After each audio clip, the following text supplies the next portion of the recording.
If you were to stand in the quiet, rolling green hills of western Maryland just as the sun began to peek over the horizon on the morning of September 17th, 1862, you would have been looking at a postcard of absolute, pristine American tranquility.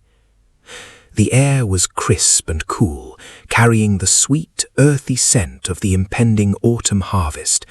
A thick, white, beautiful layer of morning fog clung tightly to the low ground, perfectly masking the meandering curves of a slow-moving, deeply banked creek called Antietam. In the center of the valley sat the quiet, peaceful farming community of Sharpsburg, surrounded by massive, sprawling fields of tall, golden corn ready to be picked. It was a place of deep peace. It was a place of life, agriculture, and quiet faith. But hiding perfectly still beneath that thick white morning mist were nearly 100,000 heavily armed men, and they were about to turn this peaceful American farming valley into the single most horrific, apocalyptic slaughterhouse in the history of the Western Hemisphere. At precisely 5:30 in the morning, the heavy Union artillery positioned on the high ridges opened fire, tearing the morning fog to absolute shreds with an ungodly storm of hot iron and shrapnel. The American Civil War had been raging for a year and a half. The country had already been deeply traumatized by the massive, unexpected casualty lists of Bull Run and the Peninsula Campaign.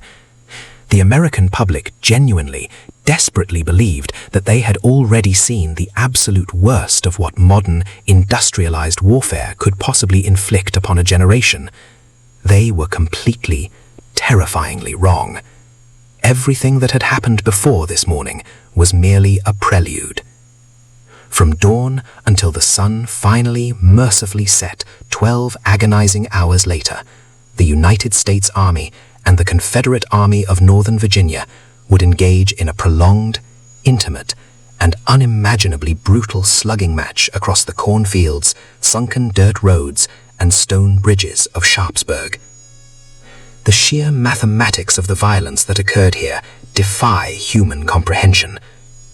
By the time the guns finally, mercifully set that evening, the tall golden corn had been physically cut to the ground by flying lead as precisely as if it had been harvested by a scythe. The quiet country creek was literally running thick with human blood, and 23,000 young Americans lay dead, dying, or horribly mutilated in the trampled dirt. 23,000 casualties in a single day. To put that staggering, apocalyptic number into perspective, more Americans were killed or wounded in those 12 hours at Antietam than in the War of 1812, the Mexican-American War, and the Spanish-American War combined.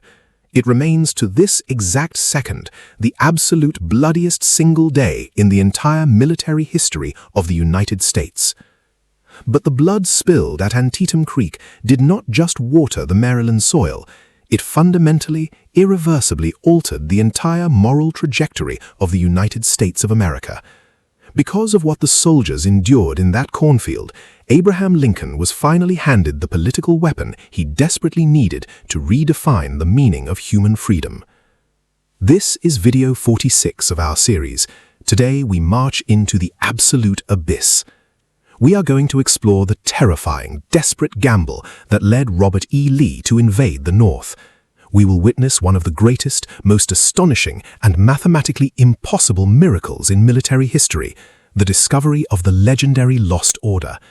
And we will walk, step by bloody step, through the three distinct, horrifying phases of the bloodiest day on Earth: the cornfield, the bloody lane, and Burnside's bridge.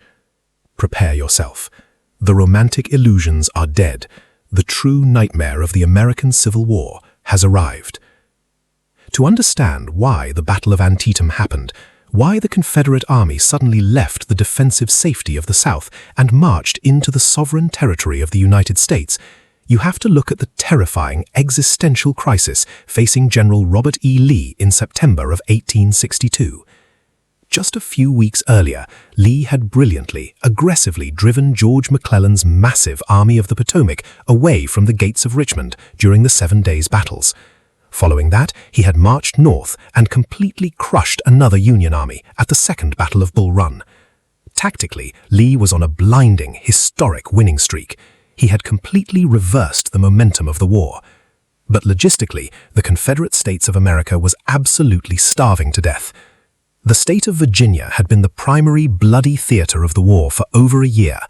The massive marching armies of both the North and the South had completely, methodically stripped the Virginia countryside bare. Every single farm had been raided, every corn crib was empty, every fence rail had been burned for firewood. Robert E. Lee looked at his victorious, legendary Army of Northern Virginia, and he saw a terrifying reality. His men were brilliant fighters, but they were wearing literal rags. Tens of thousands of his soldiers did not even possess shoes, marching completely barefoot over miles of jagged macadam roads. They were subsisting on nothing but green apples plucked from the trees and raw, uncooked field corn. Lee knew with absolute mathematical certainty that his army could not physically survive another winter camped in the barren wasteland of Virginia. They would starve. Furthermore, Lee understood the massive, overarching grand strategy of the war. He knew the Confederacy could not win a long, drawn-out war of industrial attrition against the massive factories and endless manpower of the North. The South had to win the war now, before the overwhelming weight of the Northern economy completely crushed them. Lee devised a brilliant, incredibly audacious, and deeply desperate political and military gamble.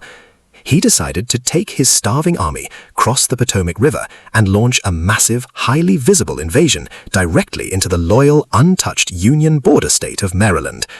The logic behind the invasion rested on three massive, highly calculated pillars. First, logistics. By moving his army out of Virginia and into the lush, untouched, pristine farming valleys of Maryland and Pennsylvania, Lee could feed his starving men on northern crops, giving the devastated farmers of Virginia a desperate chance to harvest their autumn fields in peace. Second, politics. The incredibly vital midterm congressional elections were rapidly approaching in the North. Abraham Lincoln's Republican Party was deeply unpopular due to the massive casualty lists and the complete failure of the Union Army to capture Richmond. Lee believed that if he could march a Confederate army on northern soil and win a massive, humiliating victory in the Union's own backyard, the terrified northern public would completely break. They would vote Lincoln's War Party out of office, elect peace-seeking Democrats, and forcefully demand that the federal government sue for peace and recognize Confederate independence. And third, international diplomacy. The powerful, highly industrialized colonial empires of Great Britain and France were watching the conflict incredibly closely. They desperately needed southern cotton for their massive textile mills. The British government was seriously, openly debating whether to officially intervene in the war, recognize the Confederacy as a legitimate nation, and force the United States to the negotiating table. Lee knew that the British Empire would only back a winner. If the South proved they could successfully invade and occupy northern territory, London and Paris would finally, officially enter the war. On September 4, 1862, Robert E. Lee ordered his barefoot, starving, invincible army to splash across the shallow fords of the Potomac River. As the ragged, filthy Confederate soldiers stepped out of the water and onto the sovereign soil of the United States, they wept openly. Regimental brass bands struck up the deeply emotional state anthem, Maryland, My Maryland.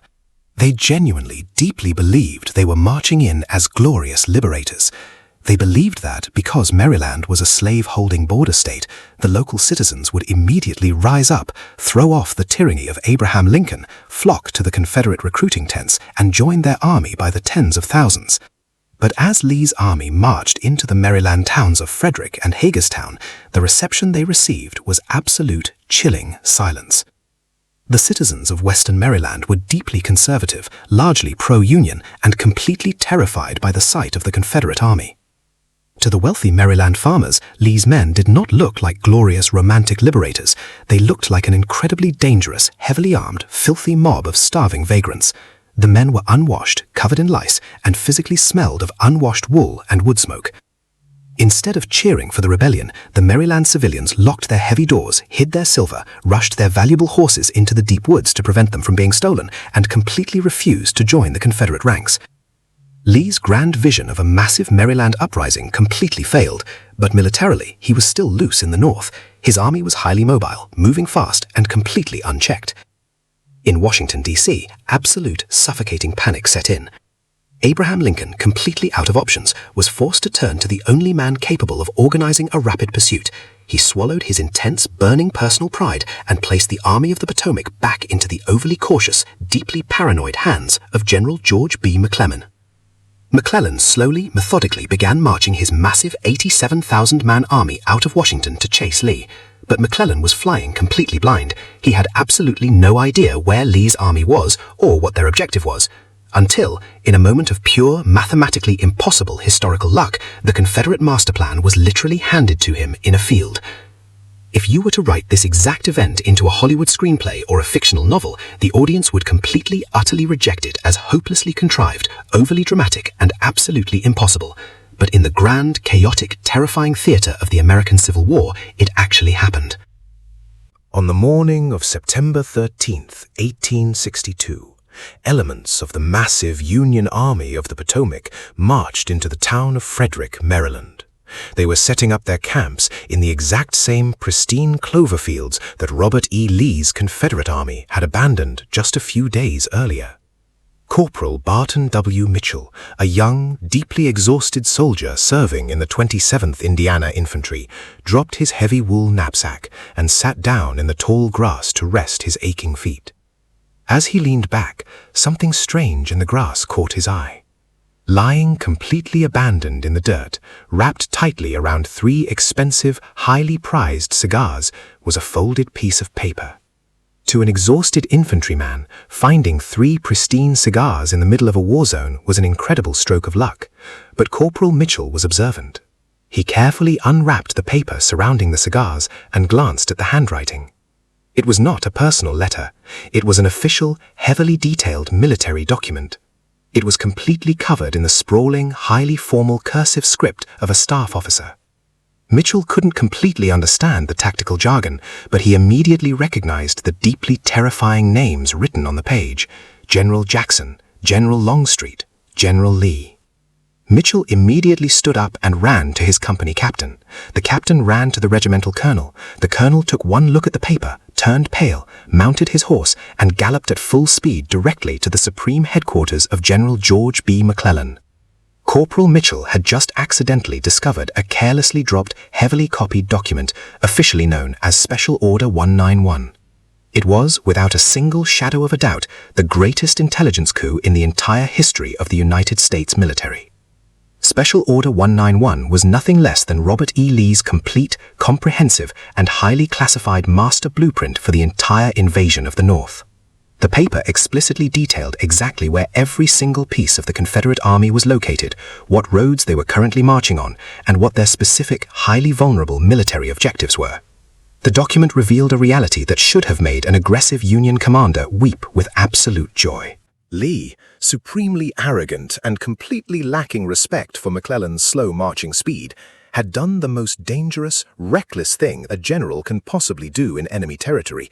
He had completely divided his vastly outnumbered army into 5 separate, isolated, highly vulnerable pieces, spreading them out over dozens of miles of Maryland countryside to capture the strategic town of Harper's Ferry. The tactical reality laid out on that wrinkled piece of paper was mathematically undeniable. Robert E. Lee's army was scattered, highly isolated, and completely exposed. If George McClellan acted with immediate, brutal, overwhelming aggression, he could march his massive 87,000-man army forward, trap the tiny, separated pieces of the Confederate Army against the Potomac River, and physically crush them one by one. He didn't just have the opportunity to win a battle. He had the opportunity to capture Robert E. Lee, annihilate the Army of Northern Virginia, capture Richmond, and literally end the American Civil War that very weekend. When the paper was translated and verified by Union intelligence officers, McClellan's reaction was one of absolute, unbridled, arrogant euphoria. He waved the wrinkled paper in the air, turned to one of his senior staff officers, and delivered a quote of supreme, undeniable confidence. McClellan gleefully shouted, "Here is a paper with which, if I cannot whip Bobby Lee, I will be willing to go home. Tomorrow we will pitch into his center." He immediately sent a highly dramatic, self-congratulatory telegram directly to President Abraham Lincoln, explicitly promising that he had all the plans of the rebels and promising a crushing, apocalyptic victory. But then, the deeply fatal, permanently paralyzing psychological flaw of George Brinton McClellan took absolute control of the situation. McClellan had the exact, perfect battle plans of the enemy sitting directly on his desk. He knew Lee was isolated. He knew Lee was highly vulnerable. He loudly proclaimed he would destroy him. But instead of immediately ordering his army to drop their knapsacks and force march through the night to catch the Confederates off guard, McClellan did absolutely nothing.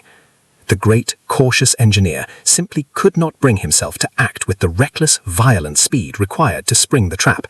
He waited. He held endless staff meetings. He meticulously, obsessively organized his massive supply wagons. He demanded that his troops be perfectly rested and fed before they engaged the enemy. For a completely agonizing, incredibly fatal 18 hours, the massive Army of the Potomac sat almost entirely motionless in its camps. And in warfare, an 18-hour delay is an absolute, unforgivable eternity. A Confederate sympathizer in Frederick had witnessed the intense manic excitement in the Union camps when the lost order was discovered. That spy managed to slip through the lines and ride frantically to Robert E. Lee, informing him that McClellan inexplicably possessed his exact battle plans, and that the massive Union army was slowly, methodically moving to crush his divided forces. Lee realized instantly that he was staring directly into the jaws of total, catastrophic annihilation. His grand invasion had turned into a fatal trap. He immediately abandoned his offensive campaign. He sent desperate, frantic couriers galloping through the night to his scattered generals, Stonewall Jackson, James Longstreet, A.P. Hill, ordering them to drop absolutely everything they were doing, force march their starving, exhausted men to the absolute limits of human physical endurance, and immediately converge on a tiny, quiet farming town called Sharpsburg, nestled behind the steep banks of Antietam Creek. Lee was desperately, frantically trying to reassemble the shattered pieces of his army before McClellan's massive hammer could strike them. Because McClellan had hesitated, Lee was granted the precious, vital hours he needed to form a desperate defensive line. The brilliant opportunity to destroy the Confederate army piece by piece was permanently, tragically lost. Instead of a brilliant tactical maneuver, the two massive armies were now destined to collide head-on in a small, cramped valley. They were going to fight a horrific, apocalyptic slugging match of pure, unadulterated slaughter. The killing fields were set. If you look at the tactical map of the Battle of Antietam, Robert E. Lee's defensive position was a masterpiece of desperate improvisation. He had arranged his massively undernumbered army along a low ridge directly in front of the town of Sharpsburg, with the winding, steep-banked Antietam Creek acting as a natural moat across his front. But George McClellan, despite his overwhelming, paralyzing caution, had finally formulated a battle plan. He was going to use his massive 87,000-man army to launch a series of heavy, unyielding sledgehammer blows against the Confederate lines. He planned to strike Lee's left flank first, then strike his right flank, and finally, when the rebel army was stretched to its absolute breaking point, he would smash directly through the center. The very first of those massive Union sledgehammers was commanded by Major General Joseph Fighting Joe Hooker, and at dawn on September 17th, Hooker ordered his 8,600 men to march aggressively south, directly into a massive 24-acre field of mature, towering field corn owned by a local farmer named D.R. Miller. But the Miller Cornfield was not empty. Hiding perfectly still beneath the tall, dew-soaked green and yellow stalks was the hardened, fiercely lethal vanguard of Stonewall Jackson's command. Thousands of deeply exhausted, starving Confederate soldiers from Georgia, Alabama, and North Carolina were lying flat on their stomachs in the wet dirt, waiting for the Union army to walk blindly into the trap. As the Union soldiers of Hooker's corps marched into the northern edge of the cornfield, the tall stalks completely swallowed them. Visibility was reduced to mere feet. The men could hear the rustling of the corn ahead of them, but they had absolutely no idea what was waiting in the shadows. And then The sun finally crested the horizon. The thick morning fog began to burn away. The Union lines became clearly visible. Stonewall Jackson's men rose from the dirt like ghosts, leveled their muskets, and unleashed a completely devastating point-blank volley of lead directly into the faces of the advancing Union infantry. The sudden, apocalyptic explosion of violence in the cornfield completely defies human description. Within seconds, the 24-acre field transformed into a claustrophobic, blinding, roaring meat grinder. Because the corn was so incredibly tall, and the black powder smoke became so impossibly thick, military formations completely broke down. Men could not see the enemy until they were literally close enough to cross bayonets. It became a blind, frantic, deeply personal slaughter. Soldiers fired their heavy .58 caliber rifled muskets blindly into the smoke. When they ran out of ammunition, they used their rifles as heavy wooden clubs, smashing each other's skulls in the mud. Men fought with bowie knives, with rocks, and with their bare hands in the suffocating heat of the corn. General Hooker, watching his infantry being absolutely shredded in the blind chaos of the corn, ordered his massed artillery batteries to open fire directly into the field. The Union cannons unleashed a terrifying storm of double canister shot. These heavy iron balls swept through the cornfield and waist height like a massive, invisible, mechanized scythe. Hooker would later write a horrifying, deeply traumatized account of what that artillery barrage did to the Confederate defenders. He wrote that the corn was physically cut as closely as if it had been harvested with a blade, and that the dead Confederate soldiers lay perfectly arranged in long, straight rows, precisely as they had stood in their ranks moments before they were atomized by the iron. But the Confederate army refused to break. Just as the Union troops finally began to push the surviving rebels out of the southern edge of the cornfield, Stonewall Jackson unleashed his ultimate, most terrifying reserve force, the legendary, fiercely aggressive Texan Brigade, commanded by Brigadier General John Bell Hood. Hood's Texans were furious. They had been surviving on green apples and raw corn for days, and they had just been promised their very first hot breakfast of bacon and biscuits when the Union attack interrupted them. Fighting with a blind, starving, almost psychotic rage, the Texans charged screaming into the bloody corn, unleashing a devastating, terrifying counterattack that physically drove the entire Union Corps backward. For 3 absolute agonizing hours, the 24-acre Miller Cornfield became the most contested, blood-soaked piece of real estate on the entire planet Earth. The massive, heavily armed Union regiments of the Iron Brigade smashed into the charging, starving Texans. The combat was so incredibly intense, so tightly packed, that the field physically changed hands 15 separate times. Union troops would charge into the corn, suffer catastrophic 50 or 60% casualties, and be driven out. Confederate troops would countercharge, suffer identical staggering losses, and be driven back. It was a completely mindless, industrialized cycle of slaughter. By 9 a.m., the first phase of the battle finally ground to a completely exhausted, bloody halt. Both the Union I Corps and the Confederate left wing had practically ceased to exist as functioning military units. Thousands of men were dead or severely wounded. When the smoke finally briefly cleared over the northern end of the battlefield, the sight was absolutely paralyzing. The beautiful 24-acre field of towering green and yellow corn had been completely, physically erased from the earth. Every single stalk had been cut, shredded, and violently trampled into the mud. And lying in that bloody dirt were the bodies of nearly 8,000 young American men. In just 3 hours of combat, 8,000 human beings had been slaughtered or horribly mutilated, in a space the size of a modern shopping mall parking lot. But George McClellan's grand battle plan was far from over. The great sledgehammer had swung and broken on the Confederate left. Now, the overwhelming, terrifying weight of the massive Union army shifted south, pointing its bloody spear directly at the absolute center of Robert E. Lee's fragile line. And what awaited them there was a geographic nightmare. As the late morning sun rose higher, baking the Maryland Valley in sweltering, humid heat, the focus of the apocalyptic battle shifted dramatically towards the exact center of the Confederate position. Holding this vital center was Major General D.H. Hill, a harsh, deeply sarcastic, brilliantly capable Confederate commander. Hill was heavily outnumbered, commanding roughly 2,500 exhausted North Carolinians and Alabamians. But Hill possessed one massive, terrifying, and completely natural geographic advantage. He positioned his men inside a feature known locally as the Sunken Road.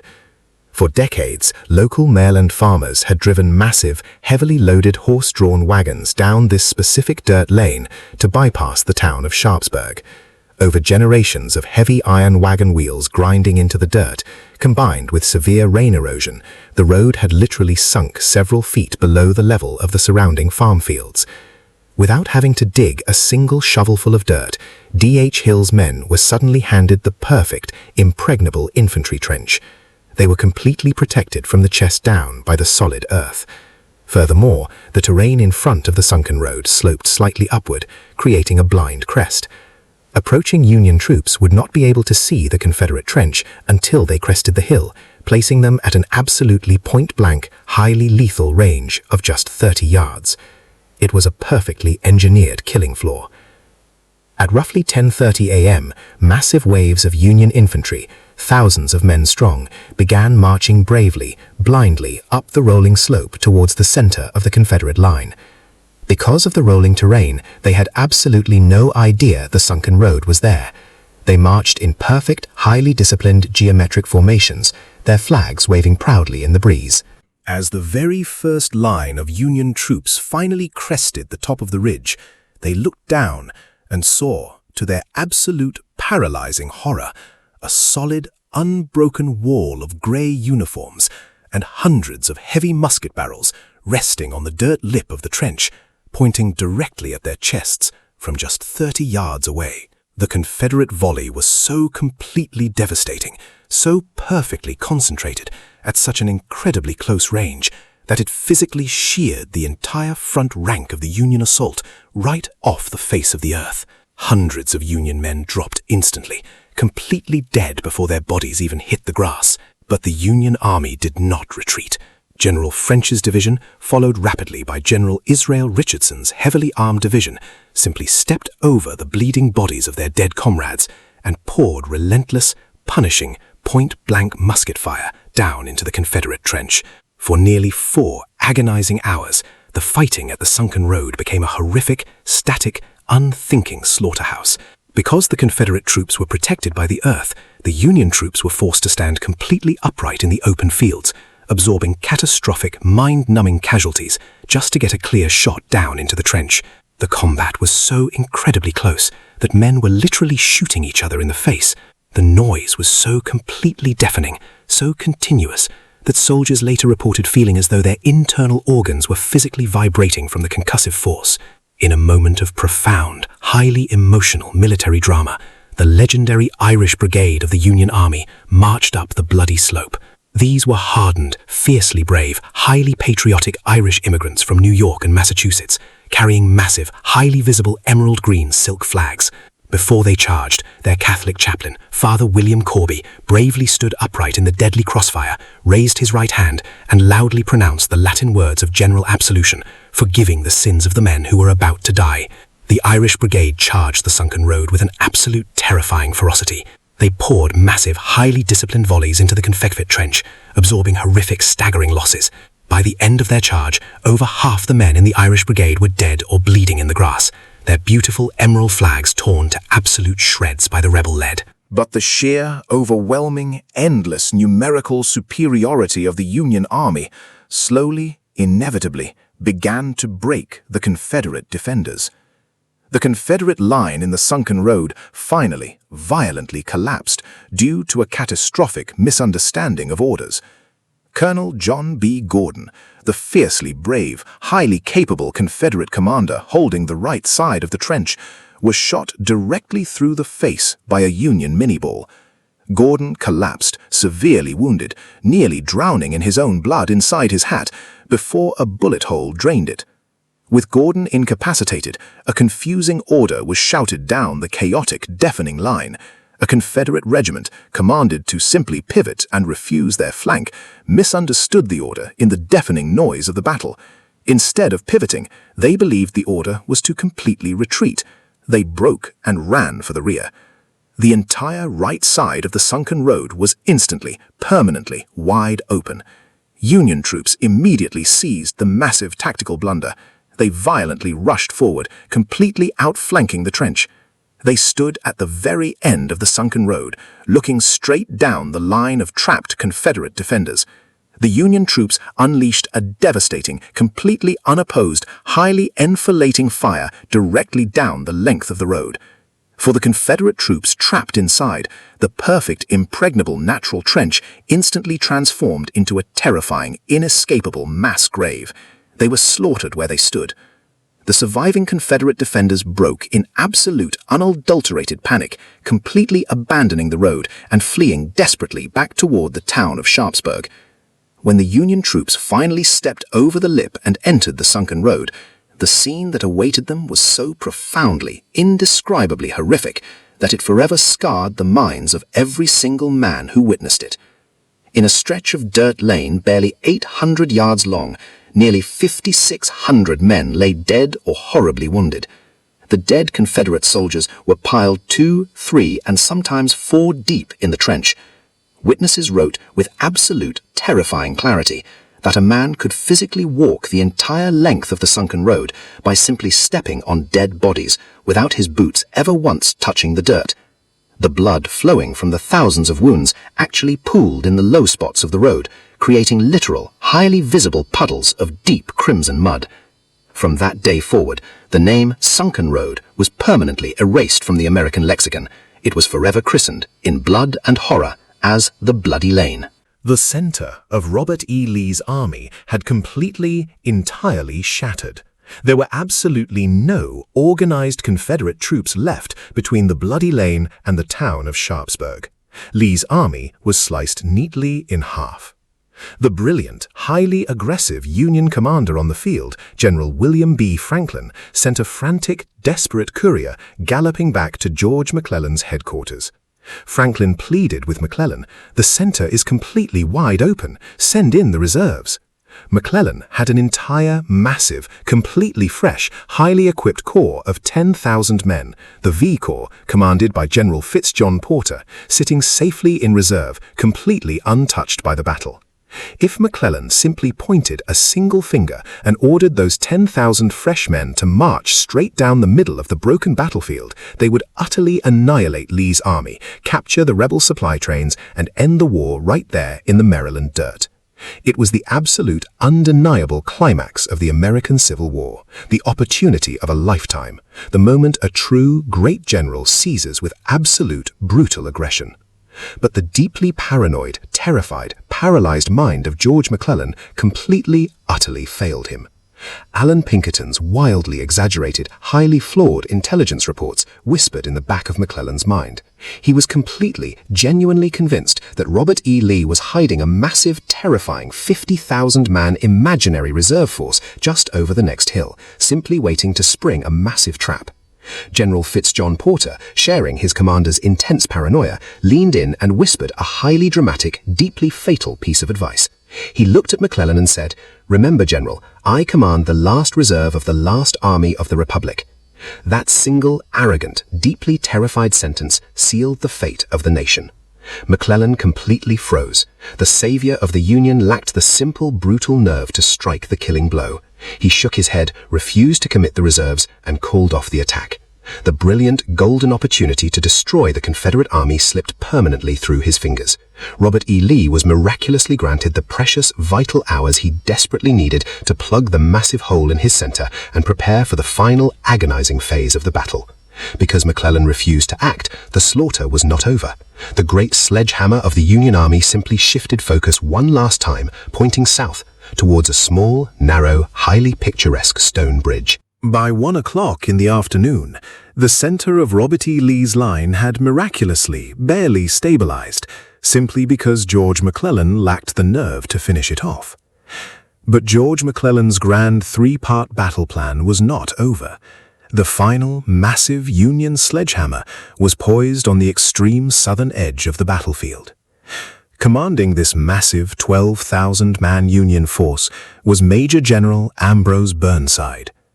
Burnside was an incredibly affable, deeply beloved officer, famous throughout the army for his magnificent, completely outrageous facial hair, a style that would eventually be permanently named after him, sideburns. Burnside's explicit, vital order from McClellan was simple. He was to cross the Antietam Creek, smash through the Confederate right flank, and push his massive corps directly into the town of Sharpsburg, completely cutting off Robert E. Lee's only avenue of retreat back to the Potomac River. But standing directly between Ambrose Burnside's 12,000 men and the town of Sharpsburg was a tiny, narrow, 12-foot-wide structure known as the Rohrbach Bridge. From a purely military, tactical standpoint, the geography of the Rohrbach Bridge was a completely suicidal death trap for an attacking army. To cross the bridge, Burnside's massive regiments could not march in their wide geometric battle lines. They would be forced to completely break formation, funnel themselves into a tight, incredibly narrow 12-foot-wide column, and sprint across the open stone arches. And directly across the water, towering almost 100 feet over the bridge, was a massive, incredibly steep, heavily wooded limestone bluff. Hiding completely concealed behind the massive oak trees and massive limestone boulders at the top of that bluff were just 400 Confederate soldiers from Georgia, commanded by a fierce, hard-drinking politician-turned-general named Robert Toombs. The mathematics of the situation were absolutely absurd. It was 12,000 Union soldiers against just 400 Georgians. But because of the towering high ground, the Confederate defenders had a perfect plunging field of fire. Every single square inch of that narrow stone bridge was perfectly dialed in to the sights of their heavy rifled muskets. At exactly 1 p.m., Ambrose Burnside ordered the first Union assault. The 11th Connecticut Infantry charged bravely out of the woods and sprinted towards the water. The Georgians at the top of the bluff simply waited until the bridge was completely packed with blue uniforms and then unleashed a devastating, completely unopposed volley of lead. The Union commander of the assault was shot multiple times and killed almost instantly. The regiment was violently shredded, completely pinned down along a narrow wooden fence line, unable to advance a single inch further. Burnside, desperate and frustrated, ordered a second assault. The 2nd Maryland and the 6th New Hampshire charged blindly down the open slope. Again, the 400 Georgians poured a terrifying, unrelenting hail of lead down onto the stone arches. The Union troops were absolutely slaughtered, their bodies piling up against the stone parapets of the bridge. For 3 agonizing, completely baffling hours, Ambrose Burnside threw wave after wave of men directly into the meat grinder. He became so completely fixated, so completely psychologically obsessed with crossing that specific stone bridge that he utterly failed to realize the water in the creek just a few hundred yards downstream was completely, easily shallow enough for his men to simply wade across. Finally, by 3 p.m., Burnside's patience was completely gone. He turned to his absolute best, most hardened shock troops, the 51st Pennsylvania and the 51st New York. These men were exhausted, thirsty, and deeply cynical. Their commanding officer, perfectly understanding the psychology of his men, rode up to them and yelled that if they successfully took the bridge, he would personally guarantee that their desperately desired daily whiskey ration, which had recently been revoked for bad behavior, would be permanently restored. The men of the 51st roared their approval, fixed their heavy steel bayonets, and charged. They did not stop to fire, they did not hesitate. They sprinted in a blind, screaming, absolute frenzy across the blood-slicked stone arches, completely ignoring the horrific casualties falling all around them. They reached the opposite bank, scrambled violently up the steep wooded bluff like wild animals, and violently physically threw the exhausted, out-of-ammunition Georgians out of their rifle pits. The bridge was finally taken. From that day forward, it would never again be called the Rohrbach Bridge. It was permanently, completely baptized in blood as Burnside's Bridge. But the incredible 3-hour delay caused by just 400 highly determined Georgians had completely, fundamentally altered the timeline of the battle. By the time Burnside successfully pushed his massive 12,000-man corps across the narrow bridge, reorganized his lines, and began marching heavily up the rolling slopes towards the town of Sharpsburg, it was nearly 4 in the afternoon. Robert E. Lee watched the massive, unstoppable blue wave crest the hills towards his final, desperate line of defense. The Confederate army was completely out of reserves. They were out of artillery ammunition. The center was broken. The left was obliterated. And now the right flank was violently collapsing. Lee stared down at the town of Sharpsburg. He knew with absolute terrifying certainty that his army was just minutes away from total, irreversible destruction. But in the absolute final dying minutes of the bloodiest day in American history, an impossible mathematical miracle arrived to save the Army of Northern Virginia. Remember the lost order. Remember how Lee had completely divided his army to capture Harper's Ferry. When Lee had sent his frantic, desperate couriers riding through the night to reassemble his army, one massive Confederate division had been left behind to finish securing the surrendered Union garrison at Harper's Ferry. That division was commanded by Major General A.P. Hill. Hill was a fierce, aggressive, deeply proud officer who famously wore a bright red hunting shirt into combat so his men could always see him in the smoke. When Hill received Lee's frantic orders to march to Sharpsburg, he did not hesitate. He ordered his exhausted, heavily burdened men to march 17 miles in the sweltering heat at a completely brutal, inhuman pace. Men literally collapsed and died of heatstroke on the side of the dirt roads. Hill rode up and down the marching column with his sword drawn, literally prodding the exhausted men in the back, screaming at them to keep moving. At precisely 4 p.m., at the exact mathematically perfect second that Burnside's Union Corps was preparing to deliver the final killing blow to Robert E. Lee's army, A.P. Hill's 3,000 exhausted, sweating, absolutely furious men violently crashed directly into the completely exposed, unguarded left flank of the Union advance. The psychological shock of the sudden, massive Confederate attack was absolute. Many of Hill's men, having just captured the massive Union armory at Harper's Ferry, had completely discarded their ragged gray uniforms and were actually wearing brand new, captured blue United States Army jackets. In the blinding smoke and the deafening chaos, the Union troops on the flank genuinely believed they were being fired upon by their own reinforcements. By the time the Union commanders realized the horrific truth, the flank had completely, violently shattered. Burnside's massive advance completely collapsed. He frantically ordered his bleeding, terrified men to retreat all the way back to the safety of the stone bridge. A.P. Hill had arrived at the last possible, inconceivable second. He had saved Robert E. Lee's army from total annihilation.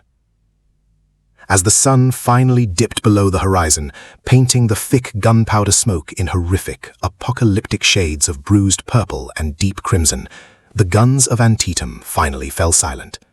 The bloodiest day in American history was over. Neither side had gained a single meaningful inch of tactical ground. The lines were exactly where they had been at dawn.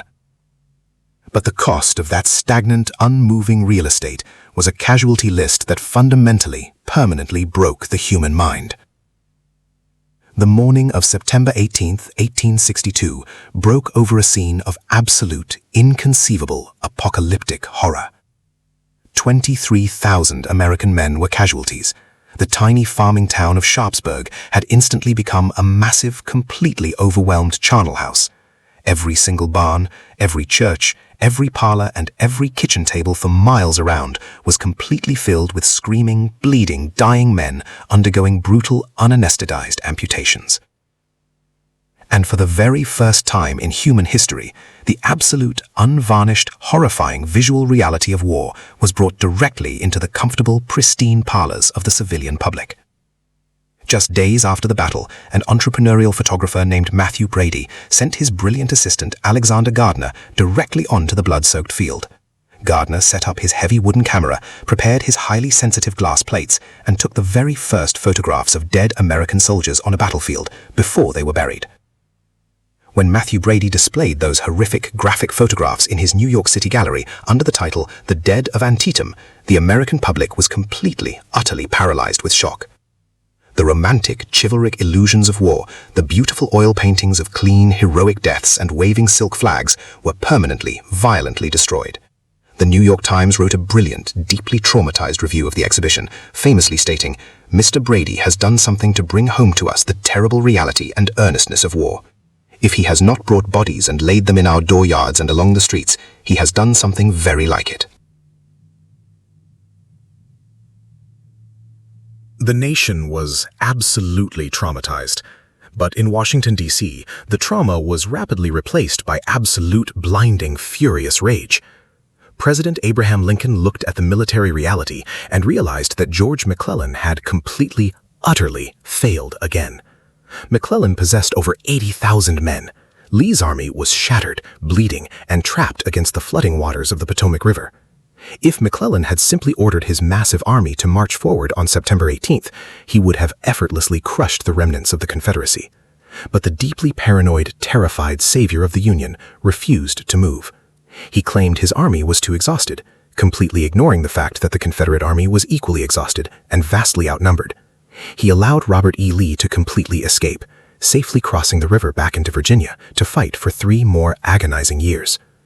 Lincoln was so completely overwhelmingly infuriated by McClellan's paralyzing caution that he personally traveled to the Antietam battlefield to physically demand that the general pursue the enemy.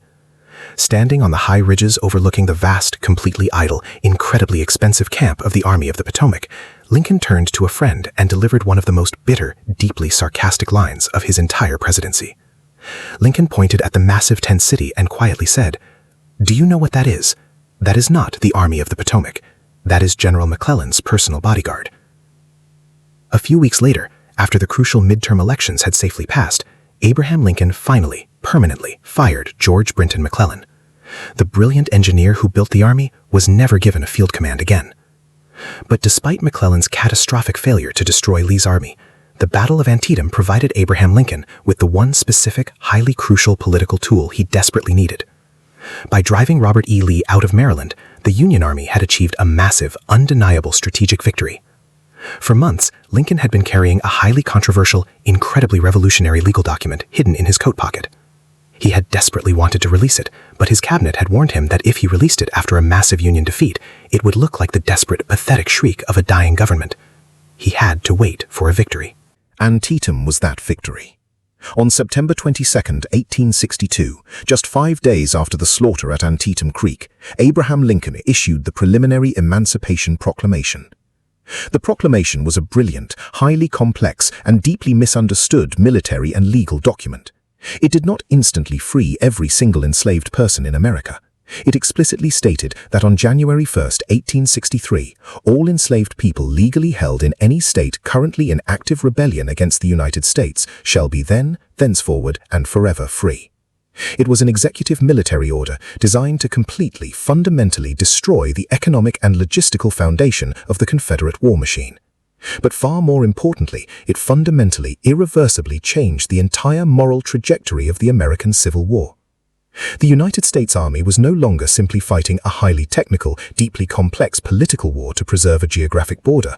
They were now, officially and legally, fighting a holy moral crusade to end the institution of human bondage on the North American continent. The Union Army officially became an army of liberation. And the international diplomatic effect was absolutely instantaneous and entirely fatal to the Confederacy. By making the abolition of slavery the absolute, explicit, core purpose of the Union war effort, Lincoln completely, permanently locked the colonial empires of Great Britain and France out of the conflict. The working-class citizens of Britain harbored deep, profound anti-slavery sentiments. There was absolutely no way the British government could politically survive officially intervening in an American war to actively protect a nation built explicitly on human slavery. The Confederacy was completely, utterly isolated. The war would be fought to the absolute bitter end, and they would fight it alone. George McClellan was finally gone, but the massive, incredibly expensive, heavily armed Army of the Potomac still required a commander. Abraham Lincoln desperately turned to the man who had eventually successfully captured the stone bridge at Antietam. He handed command of the entire army to Ambrose Burnside. Burnside, a deeply humble man who acutely understood his own vast limitations, literally begged the president not to give him the job. He openly, honestly admitted that he was completely, utterly unqualified to command 120,000 men. But Lincoln, completely desperate for aggressive action, forced him to take it. In December of 1862, under immense, absolutely suffocating political pressure to deliver a massive victory before the winter froze the roads, Ambrose Burnside marched the magnificent Army of the Potomac south. He marched them directly to the banks of the Rappahannock River, across from the quaint colonial town of Fredericksburg, Virginia, and waiting for him, perfectly entrenched on the massive, towering, heavily fortified high ground known as Mary's Heights, was Robert E. Lee and the Army of Northern Virginia.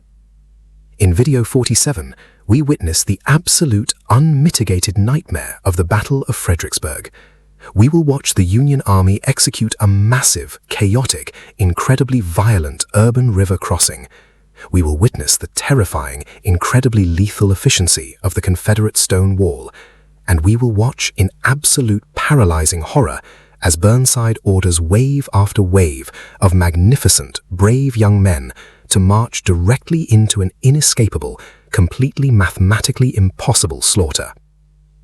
The blood at Antietam changed the purpose of the war, but the meat grinder of the 19th century was only just warming up. Subscribe to Nostalgia History, share this incredibly vital, harrowing history with the world, and join us next time as the Army of the Potomac marches into the absolute jaws of death.